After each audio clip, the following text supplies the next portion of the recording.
અમદાવાદમાં નગરદેવી ભદ્રકાળીની નગરયાત્રા નીકળી છે। હર્ષોલ્લાસ સાથે નગરદેવીની યાત્રાનો પ્રારંભ થયો।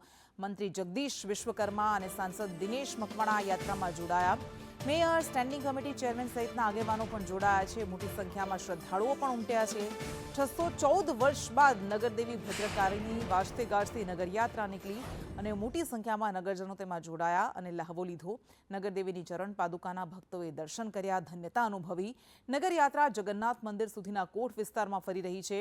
614 વર્ષ પહેલા ભદ્રકાળી મંદિરની નગરયાત્રા નીકળી હતી, ત્યારબાદ બંધ થઈ ગઈ હતી અને આજે ફરી આ નગરયાત્રા નીકળી છે। આજે મહાશિવરાત્રિનો પર્વ છે અને અમદાવાદનો સ્થાપના દિવસ છે, ત્યારે નગરદેવી ભદ્રકાળીની નગરયાત્રા કોટ વિસ્તારોમાં ફરી રહી છે। ચરણ પાદુકાના દર્શન કરી લોકો ધન્યતા અનુભવી રહ્યા છે। હજારોની સંખ્યામાં લોકો ઉમટ્યા છે, આગેવાનો પણ ઉમટ્યા છે અને લોકો આ યાત્રાના દર્શન કરી, ચરણ પાદુકાના દર્શન કરીને ધન્યતા અનુભવી રહ્યા છે। ચુસ્ત પોલીસ બંદોબસ્ત પણ ગોઠવવામાં આવ્યો છે, વ્યવસ્થા પણ કરવામાં આવી છે કે જેના કારણે કોઈ અનિચ્છનીય ઘટના ન બને। તો નગરયાત્રામાં કરતબબાજો પોતાના કરતબ બતાવી રહ્યા છે, પરંતુ આ એ નગર છે કે જેનો ઘણો પ્રાચીન ઇતિહાસ રહ્યો છે, એની સાથે અનેક કથાઓ પણ જોડાયેલી છે અને આ નગરદેવી ભદ્રકાળી નગરદેવીની નગરયાત્રા 614 વર્ષ બાદ નીકળી રહી છે, ત્યારે નગરમાં ભક્તિમય વાતાવરણ પણ છે।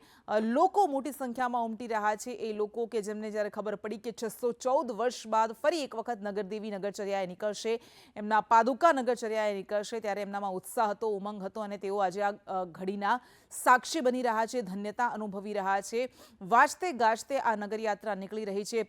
પહિંદ વિધિ કરવામાં આવી હતી, જેવી રીતે રથયાત્રામાં પહિંદ વિધિ કરાય છે એવી જ રીતે પહિંદ વિધિ કરવામાં આવી હતી મેયર અને મંત્રીના હસ્તે અને ત્યારબાદ આ નગરયાત્રા નીકળી છે નગરદેવીની અને અમદાવાદીઓ આ નગરયાત્રામાં જોડાઈ રહ્યા છે। હજારોની સંખ્યામાં લોકો ઉમટી રહ્યા છે। અલગ અલગ 4 તસવીરો અમે આપને બતાવી રહ્યા છે, જાણે કે રીતસરનો માનવ મહેરામણ ઉમટ્યો હોય, માનવ સાગર ઉમટ્યો હોય તેવા દ્રશ્યો સામે આવી રહ્યા છે। તો અખાડાના કરતબ પણ જોવા મળી રહ્યા છે।